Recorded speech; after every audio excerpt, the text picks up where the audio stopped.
Hi, I'm Dodge County Sheriff Dale Schmidt, and today I have two topics that I would like to discuss with you. First, we're going to talk a little bit about this flag that's, well, kind of behind me here, the one that's kind of like this behind me here, the blue line flag. This one's a little bit different. My kids made this one. I'm going to talk a little bit about that, but then a little bit later on, I want to talk a little bit about scams and what's going on here in Dodge County with scams, and give everybody a little bit of information. So let's start with the thin blue line and the thin blue line flag. You may have seen a recent article that I did about the thin blue line flag, after some executives have banned them in their law enforcement agency. Unfortunately, some people in our country take symbols that are really good and they use them in some event that they're at, and all of a sudden it gets a negative connotation. I'm not going to let that happen with this flag. This flag is important to me, and it's important to law enforcement officers, and it's important to people who support law enforcement and what it's all about, and those who support law and order. The thin blue line, what is it? Is it a racist statement, as some people like to make it out to be? Absolutely not. The thin blue line is good and evil, law and order, and what comes between it. It means we're that last line of defense for you in the public, making sure that your constitutional rights, your lives, and your property are protected. When everybody else is running from somebody who is coming at you in a violent or aggressive way, we're that last line of defense of protection.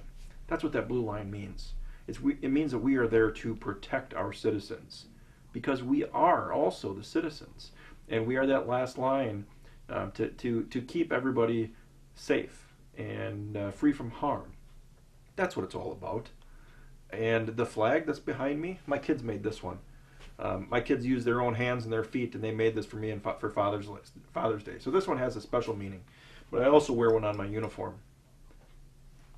It simply means that we are that thin blue line, that we are there to help you and make sure that you are safe. And we are going to stand up against the evil forces that are out there. That's all it means. All those other people out there that are trying to push it as some negative rhetoric, that it's meant to say that we are a racist group of individuals or whatever other negativity, that is all just noise. Don't listen to that. That's not what it means at all. It means that we want our communities to be safe. It means we want our communities to be drug-free. It means that we want our children to grow up in a safe location.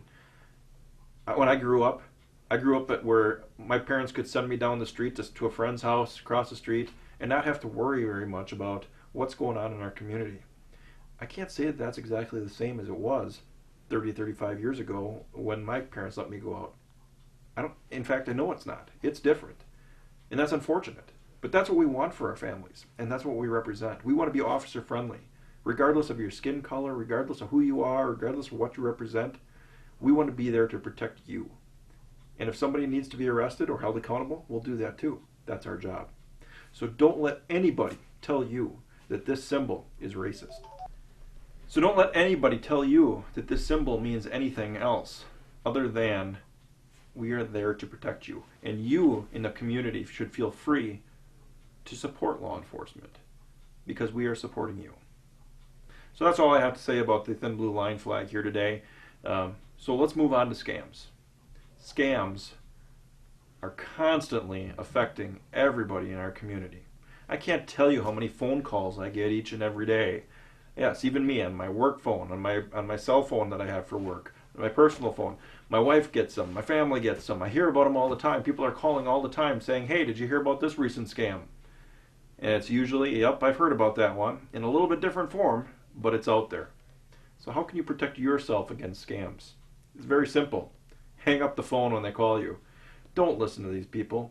They're calling you saying that somebody's in jail and they need bond money. Or they're calling you saying that you've got some warranty. They've been trying to reach you about the extent of the warranty on your vehicle. That's not true. Just hang up the phone. None of them are real. They are people trying to scam you.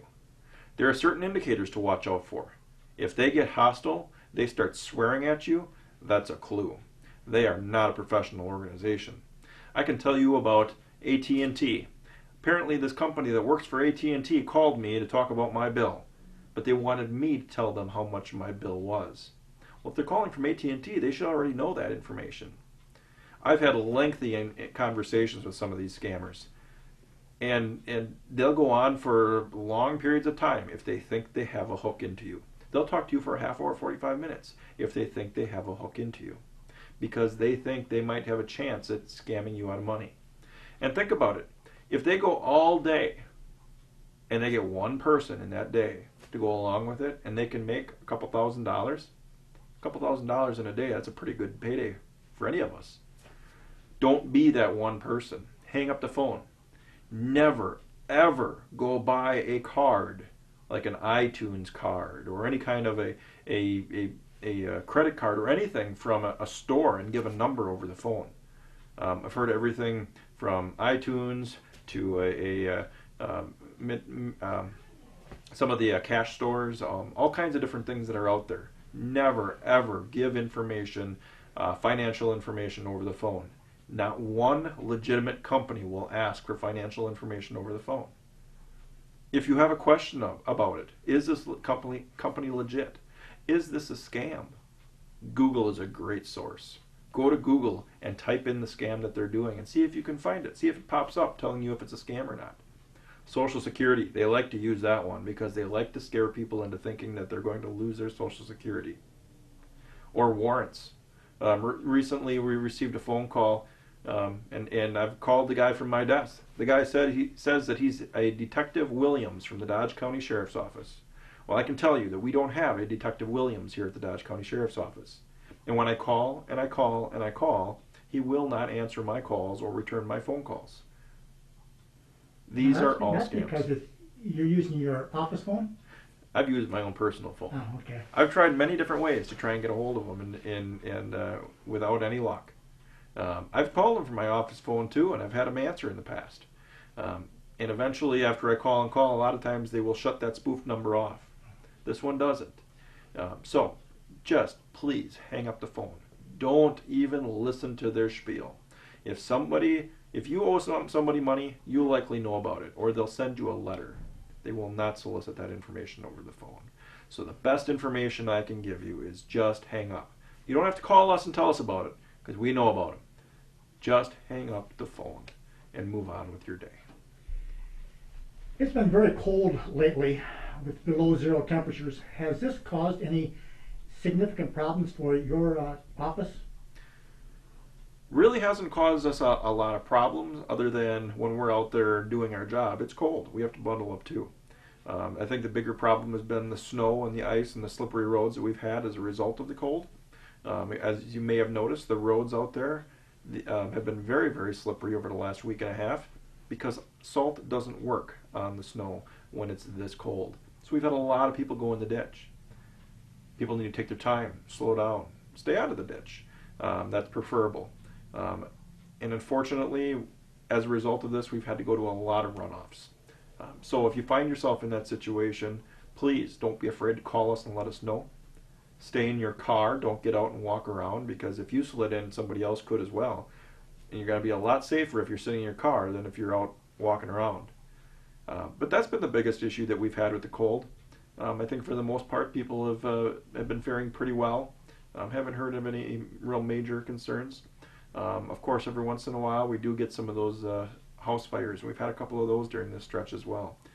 So from a fire standpoint, make sure that your your appliances are unplugged when you leave and things like that.